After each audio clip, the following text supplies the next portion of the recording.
రాష్ట్ర ప్రజలందరికీ నమస్కారాలు.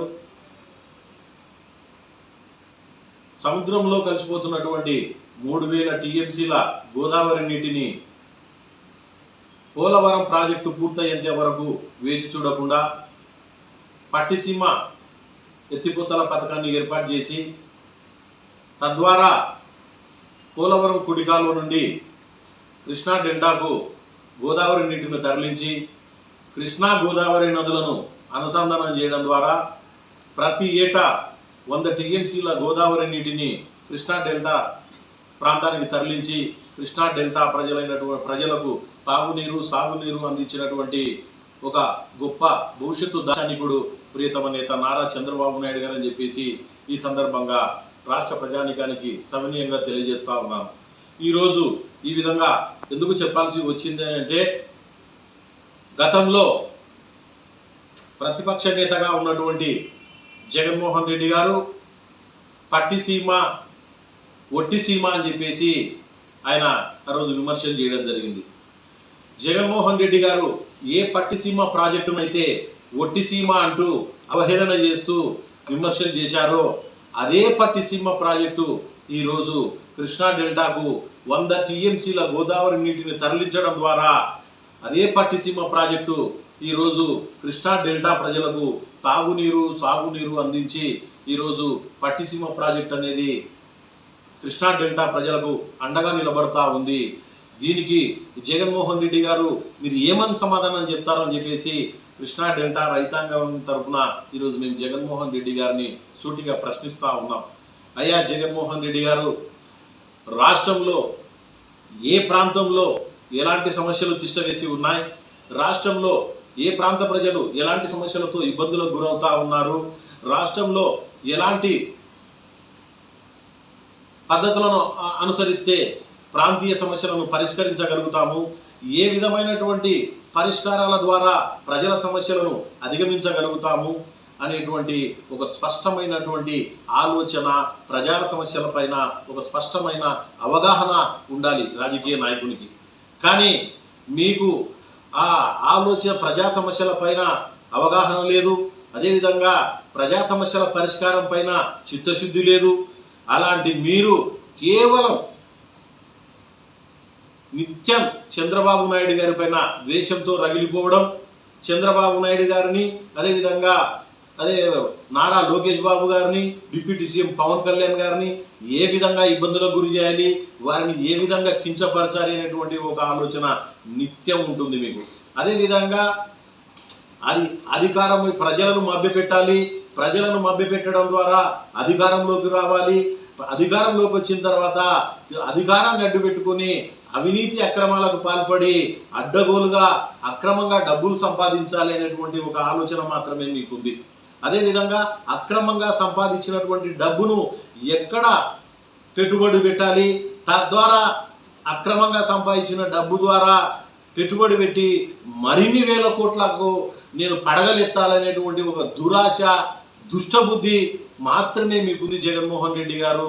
ఈ రాష్ట్రానికి మంచి చేయాలి, ఈ రాష్ట్ర ప్రజలకు మంచి చేయాలి, అదేవిధంగా ఈ రాష్ట్ర అభివృద్ధికి పునాదులు వేయాలి, ఈ రాష్ట్ర అభివృద్ధికి పునాదులు వేయడం ద్వారా భావితరాల భవిష్యత్తుకు పునాది వేసి భావితరాల భవిష్యత్తుకు భరోసా కల్పించాలనేటువంటి ఒక ఆలోచన ఏ కోశాన మీకు లేదు జగన్మోహన్ రెడ్డి గారు అని చెప్పేసి ఈ సందర్భంగా మీకు తెలియజేస్తా ఉన్నాం. మా ప్రియతమ నేత నారా చంద్రబాబు నాయుడు గారు ఆ రోజు కేవలం 1300 కోట్ల రూపాయల తక్కువ వ్యయంతో, అదేవిధంగా కేవలం 1 సంవత్సరం కాల పరిమితిలో పట్టిసీమ ఎత్తిపోతల పథకాన్ని పూర్తి చేసి పోలవరం కుడి కాలువ ద్వారా కృష్ణా నీటిని గోదావరి నీటిని కృష్ణా డెల్టాకు తరలించడం ద్వారా ఈరోజు వర్షాభావ పరిస్థితుల్లో కూడా కృష్ణా డెల్టా ప్రజలకు సాగునీరు తాగునీరు లభిస్తూ ఉంది. అదేవిధంగా 5 సంవత్సరాల మీ వైఎస్ఆర్సీపీ ప్రభుత్వంలో మీరు పోలవరం ప్రాజెక్టుని నిర్వీర్యం చేశారు. అదేవిధంగా 5 సంవత్సరాల మీ వైసీపీ ప్రభుత్వ పాలనలో తమరు రాష్ట్రానికి రాజధాని లేకుండా చేశారు.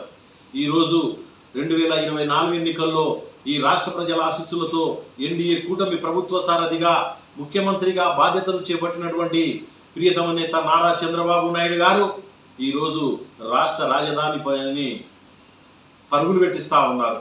అదేవిధంగా మీరు నిర్వీర్యం చేసినటువంటి పోలవరం ప్రాజెక్టును ఈరోజు పరుగులు పెట్టిస్తూ ఉన్నారు. రేపు ఆగస్టు నెల పోలవరం ఎడమ కాలువ ద్వారా ఉత్తరాంధ్ర ప్రాంతానికి సాగునీరు, తాగునీరు, అదేవిధంగా పారిశ్రామిక అవసరాలకు అవసరమైనటువంటి నీటిని అందించబోతా ఉన్నారు మా ప్రియతమ నేత నారా చంద్రబాబు నాయుడు గారు. రాజకీయ నాయకునికి చిత్తశుద్ధి ఉండాలి, ప్రజా సమస్యల పైన అవగాహన ఉండాలి. రాజకీయ నాయకునికి ఈ రాష్ట్రానికి, ఈ రాష్ట్ర ప్రజలకు మంచి చేయాలనేటువంటి ఒక తపన ఉండాలి. కానీ ఈ రాష్ట్రానికి, ఈ రాష్ట్ర ప్రజలకు మంచి చేయాలనేటువంటి ఆలోచన మీలో ఏ కోశానా లేదు జగన్మోహన్ రెడ్డి గారు అని చెప్పేసి సందర్భంగా మేము తెలియజేస్తా ఉన్నాం.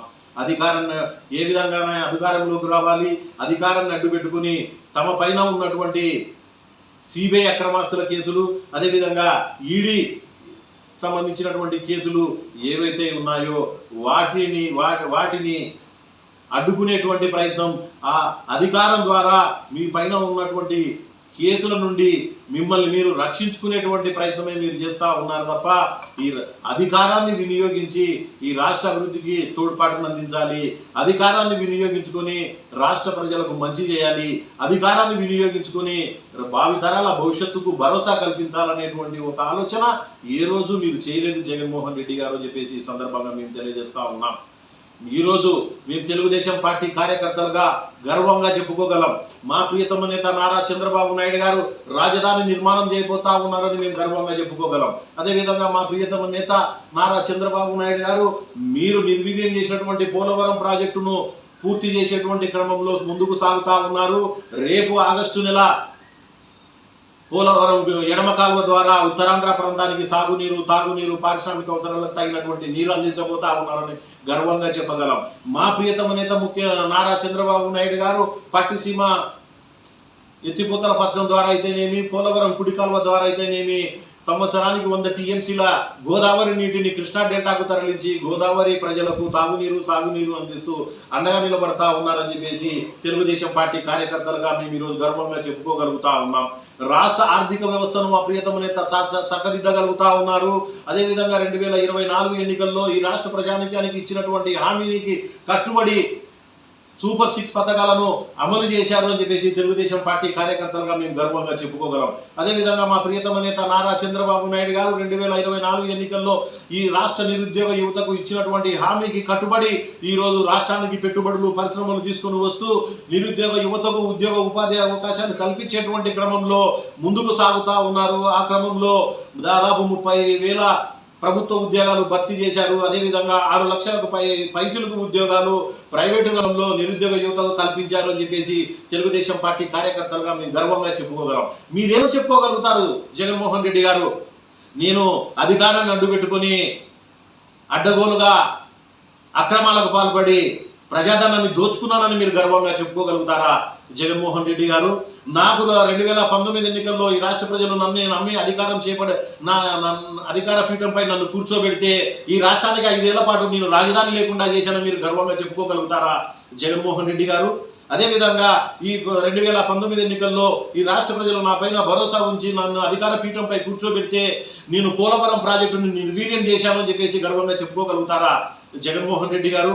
అదేవిధంగా ఈ రాష్ట్ర ప్రజానికం అంతా కూడా నా పైన నమ్మకం ఉంచి నన్ను అధికార పీఠంపై కూర్చోబెడితే 2,30,000 ప్రభుత్వ ఉద్యోగాలు భర్తీ చేయకుండా నిరుద్యోగ యువతకు మోసం చేశామని చెప్పేసి మీరు గర్వంగా చెప్పుకోగలుగుతారా జగన్మోహన్ రెడ్డి గారు?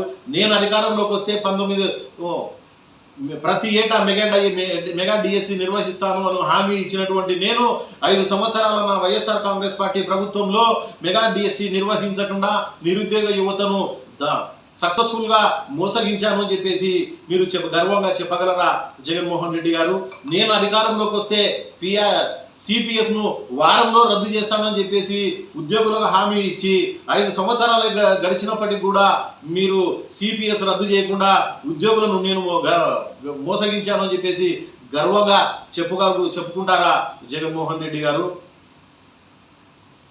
2019 ఎన్నికల్లో ఒక్కసారి అవకాశం ఇచ్చి చూద్దామనేటువంటి ఆలోచనతో, మీ పైన నమ్మకంతో, మంచి చేస్తారన్నటువంటి ఒక ఆలోచనతో మీకు అధికారం కట్టబెట్టారు. కానీ 5 సంవత్సరాల పాటు తమరు చేసినటువంటి మోసాలను, 5 సంవత్సరాల పాటు తమరు చేసినటువంటి ద్రోహాన్ని, 5 సంవత్సరాల పాటు ఈ రాష్ట్రానికి మీరు చేసినటువంటి అన్యాయాన్ని ఈ రాష్ట్ర ప్రజలు స్పష్టంగా గుర్తించారు. మీ అసమర్థులు, మూర్ఖులు, దౌర్జన్యకారులు, అవినీతి పరులు మిమ్మల్ని నమ్ముకుంటే ఈ రాష్ట్రం అధోగతి పాలవుతుంది, మిమ్మల్ని నమ్ముకుంటే ఈ భావితరాలకు భవిష్యత్తు అనేది ఉండదు అని గ్రహించడం వల్లనే 2024 ఎన్నికల్లో ఈ రాష్ట్ర ప్రజలు మిమ్మల్ని ఘోరంగా ఓడించి 11 సీట్లకు పరిమితం చేసి కనీసం మీకు ప్రతిపక్ష హోదా కూడా ఇవ్వలేదు జగన్మోహన్ రెడ్డి గారు. ఈ రోజు కూడా మీలో మార్పు రాలేదు. ఏమైనా మాట్లాడితే నా వెంట్రుక కూడా పీక్కోలేరు అని చెప్పేసి బెదిరిస్తారు. ఏమైనా మాట్లాడితే 2.0 ద్వారా నేను అధికారంలోకి వస్తే మీకు సినిమా చూపిస్తానని బెదిరిస్తారు. అదేవిధంగా రేపు నేను అధికారంలోకి వస్తే పోలీసులను బట్టల్లోడ దూసి కొడతానని చెప్పేసి బెదిరిస్తారు. నేను అధికారంలోకి వస్తే అధికారులను విదేశాలకు పారిపోయినా పట్టుకొని వచ్చి వాళ్ళని శిక్షిస్తాను అని బెదిరిస్తారు. బెదిరింపుల ద్వారా, అదేవిధంగా హెచ్చరింపుల ద్వారా రాజకీయ నాయకుడు ప్రజలకు దగ్గర అవ్వలేరు జగన్మోహన్ రెడ్డి గారు. ప్రజల మనసు గెలుచుకోవాలి, ప్రజలకు మంచి చేయాలి, రాష్ట్రాన్ని అభివృద్ధి చేయాలి, భావితరాలకు భవిష్యత్తును అందించాలి. ఆ విధంగా రాజకీయ నాయకుడు అన్నటువంటి వ్యక్తి ప్రజల నమ్మకాన్ని పొందాలి, ప్రజల ఓట్లు రాబట్టుకోవాలి, అధికారంలోకి వచ్చి ప్రజల మనసుల్లో చిరస్థాయిగా నిలిచిపోయే విధంగా పరిపాలన కొనసాగించాలి జగన్మోహన్ రెడ్డి గారు. అంతేగాని చంద్రబాబు నాయుడు గారిని ఏ విధంగా వేధించాలి, నారా లోకేష్ బాబు గారిని ఏ విధంగా వేధించాలి, పవన్ కళ్యాణ్ గారిని ఏ విధంగా వేధించాలి, పవన్ కళ్యాణ్ గారి భార్య బిడ్డలను ఏ విధంగా కించపరచాలి, ప్రియతమ నేత నారా చంద్రబాబు నాయుడు గారి సతీమణి అయినటువంటి మా అమ్మగారు నారా భువనేశ్వర్ గారిని ఏ విధంగా కించపరచాలి అనేటువంటి ఒక తప్పుడు ఆలోచనలు, తప్పుడు మార్గంలో మీరు ఈరోజు కూడా నడుచుకుంటా ఉన్నారు. ఇది దారుణమైనటువంటి విషయం జగన్మోహన్ రెడ్డి అని చెప్పేసి ఈ సందర్భంగా నీకు తెలియజేస్తా ఉన్నాం.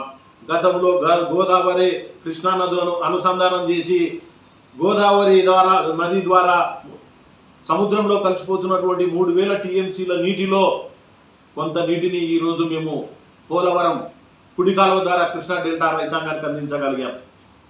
అతి త్వరలోనే పోలవరం ప్రాజెక్టు పూర్తి చేయడం ద్వారా పోలవరం, గోదావరి, అదేవిధంగా కృష్ణా, పెన్నా నదులను అనుసంధానం చేస్తూ బనకచెర్ల ప్రాజెక్టు ద్వారా గోదావరి నీటిని రాయలసీమ ప్రాంతానికి తరలించి అటు ప్రకాశం జిల్లా, అటు గుంటూరు జిల్లా, అదేవిధంగా రాయలసీమలో ఉన్నటువంటి కర్నూలు, కడప, చిత్తూరు, అనంతపురం జిల్లాలకు గోదావరి నీటిని అందించి రాయలసీమ ప్రాంతాన్ని, అదేవిధంగా ఉత్తరాంధ్ర ప్రాంతాన్ని, అదేవిధంగా ఉత్తర కోస్తా జిల్లాలను సస్యశ్యామలం చేయబోతా ఉన్నాడు మా ప్రియతమ నేత నారా చంద్రబాబు నాయుడు గారు అని చెప్పేసి ఈరోజు ఈ రాష్ట్ర ప్రజానీకం ద్వారా మీకు తెలియజేస్తా ఉన్నాం జగన్మోహన్ రెడ్డి అని చెప్పేసి ఈ సందర్భంగా తెలియజేస్తూ ముగిస్తా ఉన్నాం. జై చంద్రబాబు, జై తెలుగుదేశం.